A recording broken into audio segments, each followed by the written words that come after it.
వరాహావతారాన్ని స్వీకరించాడు పరమాత్మ ఒకానొకప్పుడు. మత్స్యకూర్మ వరాహశ్చ నరసింహశ్చ వామనః అని కదా.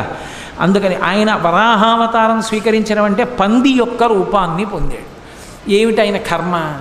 ఎందుకు పంది రూపాన్ని పొందడం అంటే ఆయన కొరకు పంది రూపాన్ని పొందినవాడు కాదు, లోకరక్షణ కొరకు పొందినటువంటి వాడు. ఒకానొకప్పుడు ఒక ఆశ్చర్యకరమైనటువంటి సందర్భం ఒకటి జరిగింది. జయ విజయులని శ్రీవైకుంఠంలో ఆ శ్రీ మహావిష్ణువు యొక్క పార్షదులు వాళ్ళు లోపలికి ఎవ్వరూ వెళ్లకుండా కాపు కాస్తూ ఉంటారు. ఒక్కొక్కసారి స్థానబలం చాలా విచిత్రమైనటువంటి అహంకారాన్ని తీసుకొస్తుంది.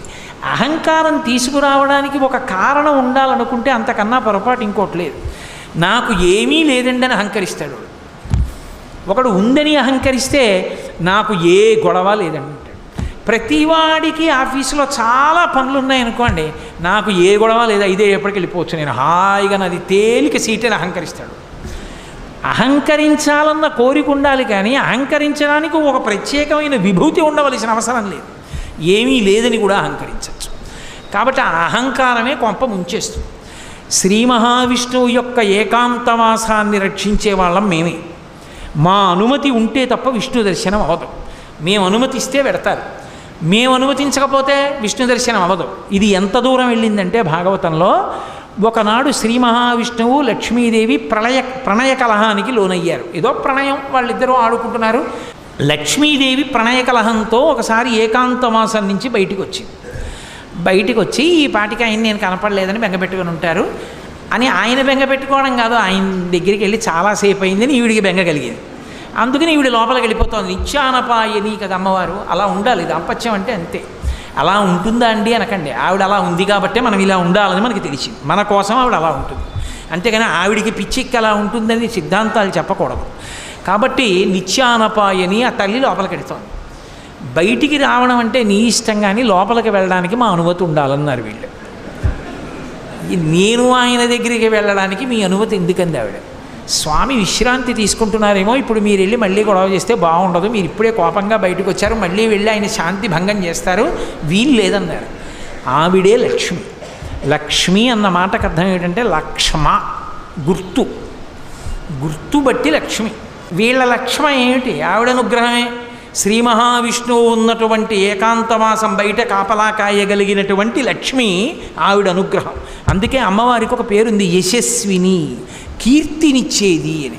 ఇంతమంది ఇలా కూర్చుంటే నేను ఒక్కడనే ఇక్కడ కూర్చుని మాట్లాడితే మీరు వింటున్నారంటే నా గొప్ప కాదు.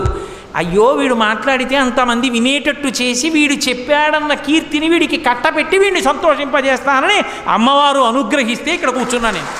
కాబట్టి ఆవిడ యశస్విని. దానివల్ల ఎవరు సంతోషిస్తోందంటే మా అమ్మ సంతోషిస్తోంది నాతో పలికించి. ఇవన్నీ నేనే పలికేస్తున్నాను అనుకుంటే అయితే నువ్వే పలుకని అందంటే నా బతుకు బయటడిపోతుంది. అది అమ్మవారి యొక్క తత్వం. కీర్తినిచ్చింది ఆవిడ. జయ విజయులుగా ఉండండిరా అంది ఆవిడ. ఉండండిరా అంటే నువ్వే లోపలికి వెళ్ళొద్దన్నారు వాళ్ళు. ఆవిడంది మీ లక్ష్మి తొలగిపోతుంది. మీ లక్ష్మి తొలగిపోతుందంటే ఓ కారణం రావాలిగా. అందుకు వెనకాల వచ్చారు సనక సనదనాథులు. వాళ్ళు ఎప్పుడూ బాలురుగా ఉంటారు. ఎప్పుడూ బాలురుగా ఉంటారంటే బాలురైన వారికి ఓ రక్షణ ఉంటుంది. తమ రక్షణ తాము చూసుకోరు. ఏ ఇబ్బంది వచ్చినా అమ్మా అనో నాన్నగారండి అనో అరుస్తారంతే. వాళ్ళు ఎప్పుడూ భగవంతుడినే చూస్తారు. మహాజ్ఞానులు వాళ్ళు. అందుకని వాళ్ళు శ్రీ మహావిష్ణు దర్శనానికి వస్తున్నారు. వస్తూ ఉంటే మరి లక్ష్మి శాపం ఉంది కదా, పోవాలి వీళ్ళకి పదవి. అందుకని వీళ్ళు వాళ్ళని అడ్డగించారు. వాళ్ళని అడ్డగిస్తే వాళ్ళు అన్నారు, మాకు విష్ణువుకి అరమరికలు లేవు, మేము ఎప్పుడైనా వెళ్ళి దర్శనం చేసుకోగలిగిన వాళ్ళం. ఈ అహంకారం అప్పుడే ఉందని మీరు అనుకుంటున్నారేమో. ఆ అహంకారం అప్పటి నుంచి ఇప్పటి వరకు ఎప్పటి వరకు కూడా ఉంటుంది. త్యాగరాజస్వామి అంతటి వారు వెంకటాచలం వెడితే తెర వేసి ఇప్పుడు కాదు రేపు రా అన్నారు. త్యాగరాజస్వామి ఆయన అక్కడే కూర్చుని తెరదీయగరాదా అని కీర్తన చేశారు. తాళాలు వేసుకుందామని అర్చకుడు అనుకుంటే తలుపులు తెరుచుకొని తెర తీసుకుని వెంకటేశ్వర స్వామి వారు దర్శనమిచ్చారు. బుద్ధొచ్చి లెంపలు వేసుకుని కాళ్ళ మీద పడ్డాడు. తరిగొండ వెంగమాంబ గారి విషయంలో అదే అయింది. ఎంతోమంది మహాభక్తుల విషయంలో వాళ్ళ దర్శనానికి అడ్డొస్తే వాళ్ళని పక్కకి తీసి పరమేశ్వరుడు దర్శనమిచ్చాడు. ఎన్నో శివాలయాల్లో నందీశ్వరుడు పక్కకి వెళ్ళిపోయాడు. నాకు దర్శనం అవ్వాలి, నా భక్తుడు వచ్చాడు అడ్డుగా ఉన్నావు లే నంది అంటే పక్కకి వెళ్ళిపోయాడు. ఇప్పటికీ ఆ దేవాలయాల్లో నంది పక్కకుండి భగవంతుడి భక్తులు దర్శనం చేసుకునే అవకాశం ఇచ్చాడు. భగవంతుణ్ణి చూడాలని భక్తుల ఆర్తి ఎంత ఉంటుందో పరమభాగవతోత్తముడైన వాడిని చూడాలని భగవంతుని యొక్క ఆర్తి అలా ఉంటుంది. కాబట్టి ఇప్పుడు మేము లోపలికి వెళ్ళడానికి అనుమతి ఏమిటయా? ఆయన మా కోసం ఎదురు చూస్తాడు, మేము ఆయన కోసం ఎదురు చూస్తాం, మేము స్వేచ్ఛగా వెళ్ళొచ్చు, తప్పు చేస్తున్నారు అడ్డకండి అన్నాడు. వీల్లేదు, మీరు వెళ్ళడానికి వీల్లేదు, మా అనుమతి ఉండవలసిందే అన్నాడు. మీ అనుమతి ఉండవలసిందేనా? మీరు ధూర్తతనంతో ప్రవర్తించారు, మీ యొక్క పరిధిని అతిక్రమించారు, అందుకని ఈ పదవికి మీరు పనికిరారు, మీరు ఈ పదవిని విడిచిపెట్టి భూలోకంలో రాక్షసయోనుల యందు పుట్టండని శపించారు. వీళ్ళు పెద్ద అలజడి చేస్తూ, అయ్యో నా పదవులు పోయాయి, మాకు శాపవాక్కు విడిచిపెట్టారు, ఎలా పోతుందని పెద్ద బాధలు పడి కేకలు వేస్తూ వాళ్ళ కాళ్ళ మీద పడ్డారు. శ్రీ మహావిష్ణువు బయటికి వచ్చాడు. స్థితికారుని యందు ఒక ప్రజ్ఞ ఉండాలి. స్థితికారుడు అంటే పరిపాలనాంశ ఉన్నవాడు. విష్ణువు పరిపాలనాంశ. అందుకే అన్ని వేళలా పెత్తనంతో ఉండరు. భృగు వచ్చి వక్షస్థలం మీద తంతే ఏమీ తెలియని వాళ్ళ, అయ్యో పాపం మీ కాలు నొచ్చుకుందేమో అని కాలు పడుతున్నట్టుగా అరికాల్లో ఉన్న కన్ను నొక్కేస్తారు. అది స్థితికార లక్షణం అంటారు. అంటే పరిపాలనాంశయందున్న వాడికి అది తెలిసి ఉండాలి తప్ప నేను అధికారిని అంటే లేనిపోని ఉపద్రవాలన్నీ వస్తాయి.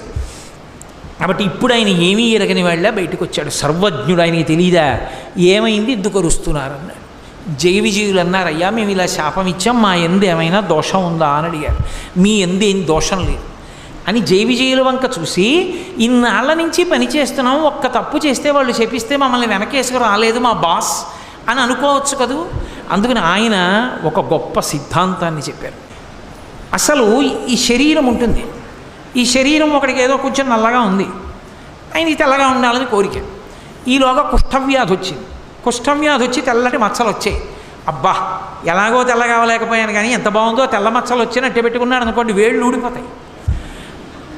తనువున పుట్టినట్టి బెడదంబకు కుష్ఠమహాగదంబు చేవనరి తదీయ చర్మము వివర్ణత నొందిన రీతి, తన శరీరంలోనే పుట్టిన కుష్ఠవ్యాధి తన శరీరంలోనే పుళ్ళు పుట్టి చీవు నెత్తురు కారి పురుగులు వాలెట్టు చేసినట్టు, భృత్యులొప్పని పని చేసినన్ నా భృత్యులే కదా అని తప్పు చేసినా వెనకేసుకు రావడం అలవాటైతే, ప్రభువు యొక్క బంధుర చారు యశంబు పేరు పెంపును చెడిపోయి దుర్యశము పొందుతునుందురు విష్టపంబులన్. అర్థం పర్థం లేకుండా ఎన్ని తప్పులు చేసినా వెనకేసుకు రావడం అలవాటైపోయిన ప్రభువు చిట్ట చివరికి అపకీర్తిని పొందుతాడు. అంటే తప్పు చేస్తే తప్పు చేశామని చెప్పవలసిందే, లేకపోతే నా ధర్మం పోతుంది. వాళ్ళకి అవమానం జరిగింది, అవమానం జరగడానికి కారణం మీరు నా భృత్యులని వెనకేసుకొస్తే నా ఒంట్లో పుట్టిన కుష్ఠరోగాన్ని అట్టిపెట్టుకున్నవాడిని అవుతాను. ఇప్పుడు నేను మిమ్మల్ని వెనకేసుకు రాకపోతే మీకు బుద్ధి వస్తుంది, లోకానికి బుద్ధి వస్తుంది, తెలుసుకుంటారు అహంకారం ఎంత ప్రమాదకరమో. కాబట్టి అనుభవించవలసిందే. మీరు 3 జన్మలు రాక్షస యోనుల యందు పుట్టండి. 3 జన్మల రాక్షస యోనుల యందు పుట్టి వాళ్ళని నిగ్రహించిన పాపం పోయిన తరువాత నా చేతిలోనే సంహరింపబడి తిరిగి మీ స్థానములను మీరు అలంకరిస్తారు. అప్పుడు మీకు ఈ అహంకారం పోతుంది. అహంకారం పోవడం అంటే అంత తేలికండి. అహంకారం పోవడానికి ఎన్ని అవతారాలైన స్వీకరించవలసి వచ్చిందో చూడండి. తప్పు వాళ్ళది, అవతారాలు అయినవి. సీతమ్మ తల్లిని పోగొట్టుకుని ఒక అవతారం, శిశుపాల దంతభక్తుల్ని చంపడానికి కృష్ణ భగవానుడిగా శిశుపాలుడితో రాజ్యం సభలో నానా మాటలు అనిపించుకుని ఒక అవతారం. ఇన్ని అవతారాలు ఎత్తి మళ్ళీ తన భృత్యుల్ని తాను తెచ్చుకున్నాడు. ఎంత దయ కలిగినటువంటి స్వామి అవతారంలో. కాబట్టి ఇప్పుడు వాళ్ళు రాక్షస యోనుల యందు జన్మించాలి. వాళ్ళు రాక్షస యోనుల యందు జన్మించడానికి యోగ్యమైన కారణం ఒకటి కల్పింపబడాలి. ఒకనాడు కశ్యప ప్రజాపతి ప్రదోష వేళలో జపం చేసుకుని అగ్నికార్యం చేసుకుంటున్నాడు. ఆయన భార్య అదితి దితి ఇద్దరు ఆయన భార్యలే. అదితి యందు దేవతలు పుడతారు, దితి యందు దానవులు దైత్యులు పుడతారు. దితికి ప్రదోష వేళలో కామాతురత కలిగి ఆమె భర్త దగ్గరికి వెళ్ళింది, మా తండ్రి తన కుమార్తెలందరినీ నీకు భార్యలుగా ఇచ్చాడు, అందరికీ సంతానం కలిగింది, నాకు సంతానం కలగలేదు. ఎక్కడైనా కులస్త్రీ తన భర్త వలన సంతానాన్ని పొందాలి అని కోరుకుంటుంది అని ఒక అద్భుతమైన మాట చెప్పింది. ఆవిడంది, ఏమయ్యా అసలు దీపించిన దీపముచే దీపము 2 కాక సికి 1 అయ్యున్ అంది. భర్త యొక్క తేజస్సే భార్య యందు ప్రవేశించి మళ్ళీ కొడుకుగా పుడుతుంది. ఈ పుట్టిన కొడుకు ఎవరు? భర్త యొక్క తేజస్సే. కాబట్టి భర్తయే మళ్ళీ కొడుకు రూపంలో ఆమె శరీరంలోంచి బయటికి వస్తాడు. అది ఆడదాని హక్కు, భార్య యొక్క హక్కు. దాన్ని కాదు అనడం ఎలా? కాబట్టి నువ్వు నన్ను అనుగ్రహించి నాకు సుఖాన్ని ప్రసాదించి నేను అయ్యేటట్టుగా అనుగ్రహించు అందావిడ. అంటే ఆయన అన్నాడు, తప్పకుండా ఇది కోరరాని కోరిక కాదు, ఒక భార్య భర్తని అడగవలసిన కోరికే. కానీ సమయం అని ఒక మాట ఉంది కదా, లోకంలో ధర్మం దేన్ని ఆశ్రయించి ఉంటుంది అంటే కాలాన్ని కూడా ఆశ్రయించి ఉంటుంది. ఏ కాలమునందు ఏ పని చెయ్యాలో ఆ పని చెయ్యాలి తప్ప ఏ కాలమునందు ఏ పని చెయ్యకూడదో ఆ పని చెయ్యకూడదు. శ్రీరామాయణం సుందరకాండలో వాల్మీకి మహర్షి అంటారు, మహాత్ములకు కూడా కోపం వస్తుంది. ఎందుకు కోపం వస్తుంది అంటే కర్తవ్యం అకృతం కార్యం సతాం మన్యుముదీరయేత్ అంటారు. చెయ్యవలసిన పని చెయ్యడం కాదు, ఏ సమయానికి చెయ్యాలో ఆ సమయానికి చెయ్యకపోతే కోపం వస్తుంది. కాబట్టి ఇది భార్యాభర్తల సంగమ సమయం కాదు. కాబట్టి ఓ దితి నా మాట విను, ఇది ప్రదోష వేళ, ఉగ్రవేళ. అంటే లోకాన్ని బాధ పెట్టేటటువంటి ప్రాణులు, విషం కలిగిన ప్రాణులు సూర్యాస్తమయం తర్వాత నిద్రలేచి అన్నం తినాలి అని ఈశ్వర శాసనం. సత్వగుణం కలిగినటువంటి వాళ్ళందరూ సూర్యోదయాత్ పూర్వం లేచి సూర్యాస్తమయం వరకు లేచి ఉండాలి అని ఈశ్వర శాసనం. ఉగ్రవేళ అంటే ఉగ్రభూతములన్నీ లేస్తాయి, పాములు, తేళ్లు, జెర్రిలు ఇవన్నీ అన్నం తినడానికి బయటకు వచ్చే సమయం అది. దానితో పాటుగా ఉగ్రభూతాలు కూడా లేస్తాయి. కాబట్టి ఈ ఉగ్రవేళలో కామారాతి లీలన్ భూతగణావృతుండగుతు వృషీశ్వరయామంబున సంచరించుటది అభావ్యంబయ్యే వృషభవాహనారూఢుడై పరమశివుడు. ఆయన కాముణ్ణి కాల్చినవాడు. ఆయన భూమండలం మీద తిరుగుతాడు అసుర సంధ్య వేళలో. ఆయన నీకు వరసకి మరిదవుతాడు. ఆయనకి స్వపరభేదములు లేవు. ఆయన వృషద్విచిత్రతల్పయోర్ భుజంగముక్తికస్రజో గరిష్టరత్నలుష్టయో సురుద్విపక్షభక్షయో తృణారవింద చక్షుషో ప్రజామహీ మహేంద్రయో సమప్రవర్తయన్మన కదా సదాశివం భజే. ఆయన అన్నిటి యందు సమబుద్ధితో ఉంటాడు. నా వాళ్ళు వాడివాళ్ళు అన్న భావన ఉండదు. ధర్మాతిక్రమణం చేస్తే ఒప్పుకోడు. కాబట్టి ఈ సమయమునందు భార్యా సంగమం చేస్తే లోకకంటకులైన బిడ్డలు కలుగుతారు. అధర్మం ఎందుకు చెయ్యడం, నా మాట విని కొద్దిసేపు తాళు అన్నాడు. ఆమె కామాతురాణం న భయం న లజ్జ. ఆమె తాళలేకపోయింది, ఆయన వస్త్రం పట్టుకు లాగింది. ఆయన వెంటనే వెళ్ళాడు. ఆమె కోరుకున్న సుఖాన్ని ఆమెకి కటాక్షించి వచ్చి ఆచమనం చేసి ప్రణవాన్ని జపం చేయడం ప్రారంభం చేశాడు. కొంతకాలం అయిన తర్వాత ఆమె గర్భం ధరించి వచ్చి అడిగింది, నేను గర్భం ధరించాను నీ తేజస్సు వల్ల అని. ఆయన వెంటనే దివ్య దృష్టితో చూసి అన్నాడు, రమించకూడని ఉగ్రవేళలో నన్ను నిగ్రహించి నాతో రమించావు. కాబట్టి నీ కడుపున పుట్టేటటువంటి సంతానం లోకాన్ని రక్షించేటటువంటిది కాదు. లోకభయంకరులైనటువంటి ఇద్దరు జన్మిస్తారు. వాళ్ళిద్దరూ ఈ లోకంలో ఉన్నవన్నీ మావే మేమే అనుభవించాలంటారు. ఆ కారణం చేత విష్ణువుకి విరోధులవుతారు. శ్రీ మహావిష్ణువు యొక్క చేతి సుదర్శన చక్రధారల చేత తరగబడి వాళ్ళ శిరస్సులు కింద పడిపోతాయి. వాళ్ళు కీర్తి వహించరు అని చెప్పాడు. ఆమె చాలా రోధించింది. ఆఖరికి ఆమెకి ఇద్దరు కుమారులు కలిగారు. ముందు పుట్టినటువంటి వాడికి హిరణ్యాక్షుడు అని పేరు పెట్టారు. వెనక పుట్టినటువంటి వాడికి హిరణ్యకశిపుడు అని పేరు పెట్టారు. ఇద్దరు కవల పిల్లలు. కవల పిల్లలు పుట్టినప్పుడు మనకి శాస్త్రంలో ఏమిటంటే ముందు ఎవరు పుడతాడో వాళ్ళు చిన్నవాళ్ళు, వెనక ఎవరు పుడతారో వాళ్ళు పెద్దవాళ్ళు. ముందు ఆడపిల్ల పుట్టి వెనక మగపిల్లాడు పుడితే అన్నా చెల్లెళ్ళు అవుతారు తప్ప అక్కా తమ్ముళ్ళు అనకూడదు. ముందు పుట్టిన వాళ్ళు చిన్నవాళ్ళు, వెనక పుట్టిన వాళ్ళు పెద్దవాళ్ళు. కాబట్టి ముందు పుట్టినటువంటి వాడు ముందు పుట్టినటువంటి వాడు హిరణ్యాక్షుడు, వెనక పుట్టినవాడు హిరణ్యకశిపుడు. అందుకని హిరణ్యకశిపుడు పెద్దవాడయ్యాడు, హిరణ్యాక్షుడు చిన్నవాడయ్యాడు. చిన్నవాడైన హిరణ్యాక్షుడంటే హిరణ్యకశిపుడికి అమితమైన ప్రేమ తన తమ్ముడని. ఈ హిరణ్యాక్షుడికి లక్షణం ఉంది. హిరణ్యాక్షుడు అంటే పేరులో తెలియట్లేదండి. అందుకే పేరు పెట్టుకునేటప్పుడు పెద్దవాళ్ళకు అప్పజెప్పి పెట్టాలి తప్ప స్వతంత్రించి పెట్టకూడదు. పనికిమాలిన పేర్లు పెడితే వాడు కూడా అటువంటి భావాలు కలిగినటువంటి వాడే అయి ఆ పేరు పెట్టి పిలవగా అలాగే తయారవుతాడు. ఏదో పేరు బాగుందని పెట్టేయకూడదు. హిరణ్యాక్షుడు అంటే హిరణ్యము అంటే బంగారం, బంగారము అంటే లోభమునకు ప్రతీక. బంగారం ఎక్కడ చెప్పినా రుక్మ అన్న శబ్దం వేస్తారు. అందుకే రుక్మిణీదేవి అన్నదమ్ముల పేర్లన్నీ రుక్మాంగద, రుక్మకేతు, రుక్మబాహు, రుక్మకేశ, రుక్మిణి అన్నీ రుక్మ అని పెట్టాడు ఆయన. రుక్మ అంటే బంగారం, బంగారం లోభానికి ప్రతీక. వాడు అనుభవించాడు, దాస్తాడు. ఇవన్నీ నావంటుంటాడు, ఇవన్నీ నావే, ఎవరికి ఇవ్వను, ఇంకోటి సుఖపడకూడదు, నేనేం చేస్తాను, నేను అనుభవించాను, దాచేసి ఇవన్నీ నావి, అంతే నా సుఖం. హిరణ్యకశిప్ అంటే పడక అనుభవానికి గుర్తు. పక్క ఎక్కడున్నా భోగానికి గుర్తు మంచం. అందుకే మంచం మీద ఏం పెట్టరు, పవిత్రమైన వస్తువుల్ని మంచం మీద పెట్టరు, ఎందుకంటే అది భోగానికి ప్రతీక కాబట్టి. అందుకే ఆఖరికి శరీరత్యాగం కూడా మంచం మీద చేయకూడదు అని. అటువంటి మంచం భోగానికి గుర్తు. హిరణ్యకశిప్ అన్న మాటకు అర్థం ఏంటంటే వాడు తీసుకొచ్చి దాచేస్తాడు, వీడు అనుభవిస్తాడు, ఇంకోడు అనుభవించకూడదు. వీడి కడుపునో కొడుకు పుట్టాడు, ఆయన ప్రహ్లాదుడు, పరహ్లాదుడు, ఇంకోడు సంతోషిస్తే తను సంతోషిస్తాడు. ఎలా పడుతుంది ఇద్దరికి? అక్కడ వచ్చింది పేచి. అది హిరణ్యకశిప ప్రహ్లాద హిరణ్యాక్ష హిరణ్యకశిప వృత్తాంతం అంటే.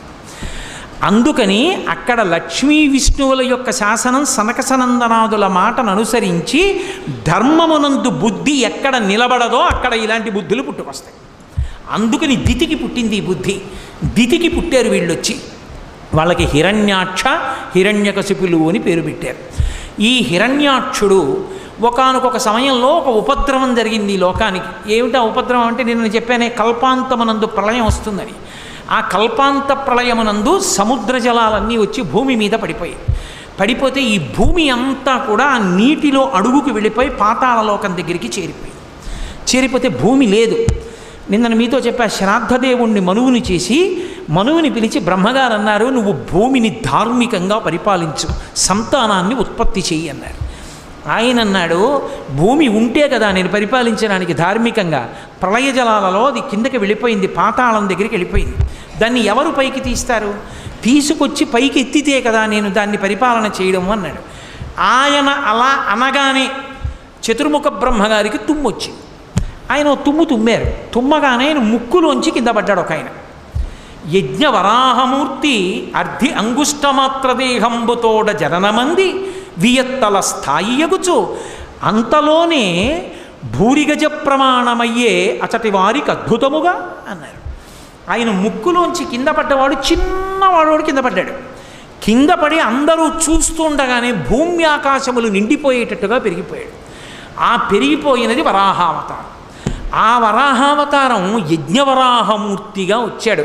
యజ్ఞవరాహము అన్న మాటకు అర్థం ఏమిటంటే యజ్ఞమునందు వాడేటటువంటి పదార్థములు ఏ ఉంటాయో, సృక్కు, స్రవము, ఆజ్యపాత్ర, ఇలాంటివన్నీ కూడా ఆయన శరీరమునందు భాగములుగా మారిపోయాయి. అంటే పరమమంగళ స్వరూపాన్ని పొంది ఇప్పుడు సముద్రం లోపల భూమి ఉండిపోయింది. వీడికి లోభం కదు హిరణ్యాక్షుడికి, ఆ వెళ్ళిపోయిన భూమి నాదే అన్నాడు. అని ఎవరూ అక్కడికి రావడానికి వీల్లేదు, ఇదంతా నాదే అన్నాడు. లోభ బుద్ధి అంటే అంతే. అది హిరణ్యాక్షుని యొక్క లక్షణం. అందుకని ఈ భూమి నాదని వాడు సముద్రంలో తిరుగుతున్నాడు. ఎవరైనా వస్తారేమో పట్టుకుపోతారేమో. ఏమో అంత భూమి ఏం చేసుకుంటావురా నువ్వంటే కావాలి. ఇప్పటికీ లేరేమిటి? ఎంతమంది లేరు? వేల వేల ఎకరాలు నావే అని దాచుకుని తిరుగుతున్న వాళ్ళు లేరు. కాబట్టి లోభబుద్ధి అది హిరణ్యాక్షుని యొక్క అంశ అది. కాబట్టి ఇప్పుడు శ్రీ మహావిష్ణువు యజ్ఞవరాహావతారాన్ని పొందారు. అది ఎంత పెద్ద వరాహం అంటే భూమి ఆకాశములు నిండిపోయి పెద్ద పెద్ద రోమాలతోటి అది సముద్రంలోకి దిగింది. సముద్రంలోకి దిగితే ఓ చమత్కారం జరిగింది. దిగి భూమి ఎక్కడ ఉంది అని ఆయన ముట్టి పెట్టి వెతుకుతున్నాడు ఇలాగ పైకెత్తుదామని. ఈ ముట్టి పెట్టి వెతుకుతూ ఉంటే ఆ సముద్రంలో ఉన్న నీళ్ళన్నీ రోమకూపాల్లోకి వెళ్ళిపోయాయి. రోమకూపాలంటే వెంట్రుకల దగ్గర ఉన్న కన్నాల్లోకి వెళ్ళిపోయింది నీరు. వెళ్ళిపోయి సముద్రంలో నీళ్ళన్నీ తగ్గిపోయాయి. ఆయన ఒక్కసారి వెతికి మళ్ళీ ఇలా పైకి లేచి ఇలా అన్నాడు, చెవుల్లోకి నీళ్ళు వెళ్ళాయని. ఆ జూలు మించి నీళ్లు పైకి లేచి ఇలా చల్లుకున్నాయి.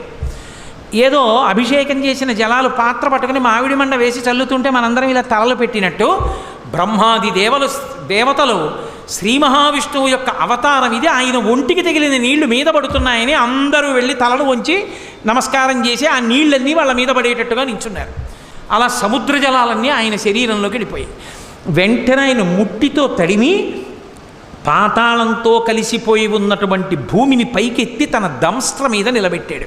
కోర మీద నిలబెట్టి పైకెత్తి భూమిని తీసుకొస్తున్నాడు సముద్ర జలాల్లోంచి. అదొక అద్భుతమైన స్వరూపం.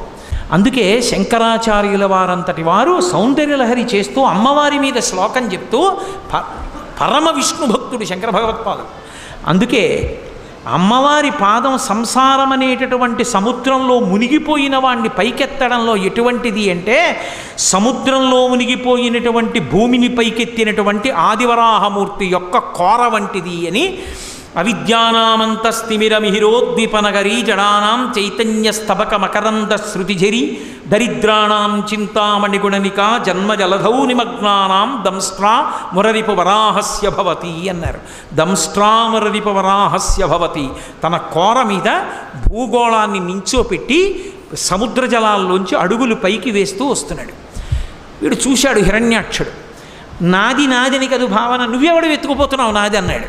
ఆయన ఏం మాట్లాడలేదు, భూమిని పైకి తీసుకొస్తున్నారు. భూకాంత ఆయన్ని గట్టిగా కౌగిలించుకుంది.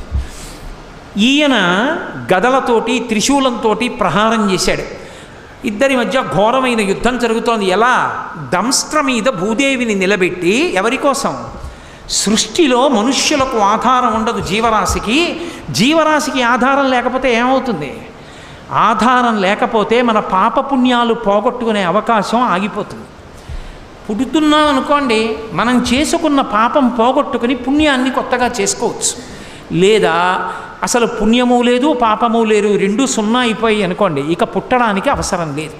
పాపం పుణ్యం లేనప్పుడు ఇక పుట్టడానికి శరీరం ఎందుకు? ఏం అనుభవించడానికి పుట్టాలి? ఇక పుట్టడం. అలా చేసుకోవాలంటే శరీరం ఉంటేనే సాధ్యం అవుతుంది. అందుకే ఈశ్వరుడు పుట్టుక ఇవ్వడం దయ. అటువంటి మహానుభావుడు ఈ జీవరాశి అంతా నిలబడడానికి భూమిని ఉంచాలని దెబ్బలు తింటూ భూదేవిని పైకి తీసుకొచ్చాడు. అది ఆయన కారుణ్యం.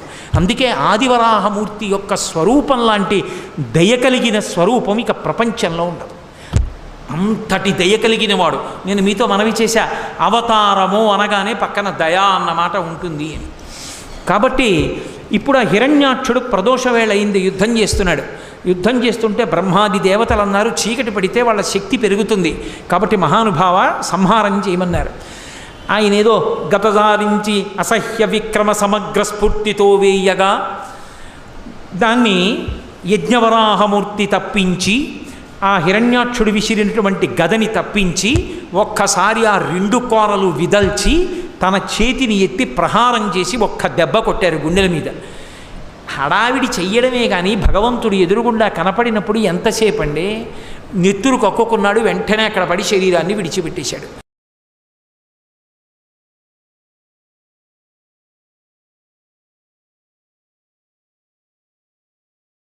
ఈ హిరణ్యాక్షుడు యుద్ధానికి వచ్చాడు. ఇద్దరి మధ్య భయంకరమైనటువంటి యుద్ధం జరిగింది. ఆశ్చర్యం ఏమిటో తెలుసా అండి? వాడేం సామాన్యమైన శక్తివంతుడు కాడు. యజ్ఞవరాహమూర్తి శరీరంలోంచి నెత్తురు కారేటట్టు కొట్టాడు వాడు. ఒక స్థితిలో ఎంత చిత్రం జరిగిందంటే, హిరణ్యాక్షుడు ప్రయోగించినటువంటి గదా ప్రహారమునకు స్వామి చేతిలో గద జారి కింద పడిపోయింది. పడిపోతే వాడన్నాడు, నేను కొట్టను, గద తీసుకో, గద లేని వాడిని కొట్టనన్నాడు. ధర్మానికి ఆశ్చర్యపోయారు స్వామి. ఎంత ధర్మాత్ముడివిరా ఈ ఒక్క విషయంలో అనుకుని వెంటనే సుదర్శన చక్రాన్ని స్మరించారు. స్వామికి అదో సంతోషం. తమ పార్షదులేగా జై విజయులు, ఇప్పుడు వీడికి ఇంత శక్తి వచ్చిందో, అబ్బో బాగా చేస్తున్నాడు యుద్ధం అని చెప్పి తాతగారు చూడండి ఉట్టినే పిల్లాడితో ఇలా కుస్తీ పడతాడు, అలా కుస్తీ పడుతున్నాడు. చతుర్ముఖ బ్రహ్మగారు అన్నారు, స్వామి నీ వినోదం చాలు, మాకు భయం వేస్తోంది. వాడు నిన్ను అలా గదతో కొడుతుంటే మేము చూడలేకపోతున్నాం, వాడిని సంహరించి ఉద్ధరించు అన్నారు. ఆ హిరణ్యాక్షుడు గదని గిర్ర గిర్ర గిర్ర గిర్ర తిప్పి స్వామివారి మీదకి విసిరితే అలవోకగా గదని పట్టుకున్నారట. పట్టుకుని విరిచేసి అవతల పారేసి, నిన్ను చంపడానికి సుదర్శన చక్రం వెయ్యాలా? వాడు భయంకరమైన మాయ కల్పించి భూతప్రేత పిశాచాల్ని ఎముకల్ని వర్షం కల్పించాడు. సుదర్శన చక్రంతో కొట్టేశాడు దాన్ని. కొట్టి ఆఖరణ ఇంకా ఎంతసేపు వినోదం స్వామి, వాడిని నిగ్రహించమన్నారు. నిగ్రహించమంటే పిల్లాన్ని చూడండి, చూసి చూసి చూసి చూసి తండ్రి ఏమిట్రా ఈ అల్లరి అనో లెంపకాయ కొడతాడు. అలా మీరు కావాలంటే భాగవతంలో చూడండి, ఆదివరాహమూర్తి గూబ మీద ఓ లెంపకాయ కొట్టారు హిరణ్యాక్షుణ్ణి. అంతే వాడు కింద పడిపోయాడు. కింద పడిపోయి నాసికారంధ్రముల వెంట కర్ణరంధ్రముల వెంట నెత్తురు కారిపోతుండగా హిరణ్యాక్షుణ్ణి తన రెండు కోరలతో నొక్కి పట్టి సంహరించాడు. అక్కడతో హిరణ్యాక్షుని యొక్క సంహారం పూర్తయిపోయింది. హిరణ్యాక్షుణ్ణి సంహరించడంలో కూడా దయ ఉంది. ఎందుకని? అహంకారంతో తన పదవిని పోగొట్టుకున్న జయ విజయులలో ఒకడు పొందినటువంటి మొట్టమొదటి జన్మ రాక్షసయోని యందు పుట్టిన జన్మలలో ఒకటి అదిగో ఆ హిరణ్యాక్షుడు. ఆ హిరణ్యాక్షుడుగా శరీరం విడిచిపెట్టేశాడు అంటే మళ్ళీ భగవంతుని మ్రోల ద్వారపాలకుడుగా వెళ్ళిపోవడానికి ఒక అడుగు ముందుకు వేసేశాడు అని. భగవంతుడే సంహరించి మళ్ళీ తన అక్కున చేర్చుకున్నాడు. అందుకే సంహార ప్రక్రియ యందు కూడా దయయే ఉంటుంది భగవంతునిలో. అలా హిరణ్యాక్ష సంహారం చేసినటువంటి పరమోత్కృష్టమైనటువంటి అవతారములలో ఒకటి యజ్ఞవరాహావతారం. యజ్ఞవరాహావతారాన్ని స్మరిస్తే చాలు రక్షణ కలుగుతుంది. యజ్ఞవరాహావతారాన్ని ఒక్కసారి తలుచుకుంటే చాలు మంగళం కలుగుతుంది. ఎందుకంటే అది యజ్ఞము యొక్క స్వరూపం. యజ్ఞము ఎక్కడ తలుచుకున్నా మంగళమే.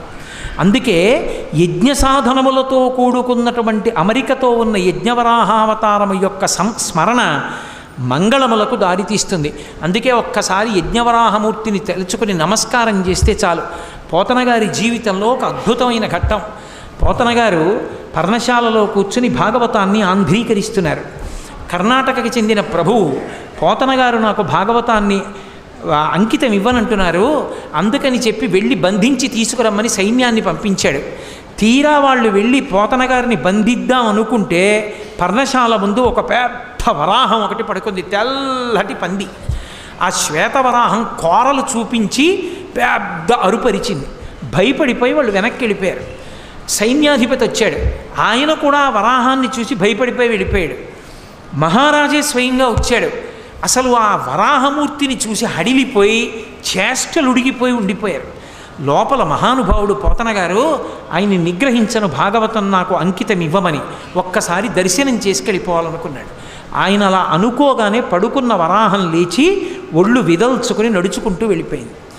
ఈయన లోపలికి వెళ్ళాడు. రాజు తన పరివారంతో వెళ్ళి పోతనగారి దర్శనం చేసుకుని నమస్కరించి, అయ్యా నేను మీ పర్ణశాలలోకి వద్దాం అనుకున్నాను, బయట అంత పెద్ద వరాహం పరుకుని అరుస్తోంది, ఆ అరుపు మీకు వినపడలేదా, మీరు ఎలా ఆంధ్రీకరిస్తున్నారన్నారు. పోతనగారు రెండు చేతులు ఎత్తి నమస్కరించి అన్నారు, నేను యజ్ఞవరాహమూర్తి ఆవిర్భవించినటువంటి ఘట్టాన్ని ఆంధ్రీకరిస్తున్నాను. మీరు బహుశः భాగవతాన్ని బలవంతంగా పుచ్చుకోవాలని వచ్చారు. ఆ యజ్ఞవరాహమూర్తియే నా పర్ణశాల బయట పడుకుని నన్ను రక్షించారన్నారు. పోతనగారిని రక్షించినటువంటి అవతారం ఆ యజ్ఞవరాహావతారం. అంతటి అద్భుతమైనటువంటి స్వామి, అంతటి అద్భుతమైనటువంటి అవతారమూర్తి. అటువంటి యజ్ఞవరాహాన్ని స్మరించడం చాలు.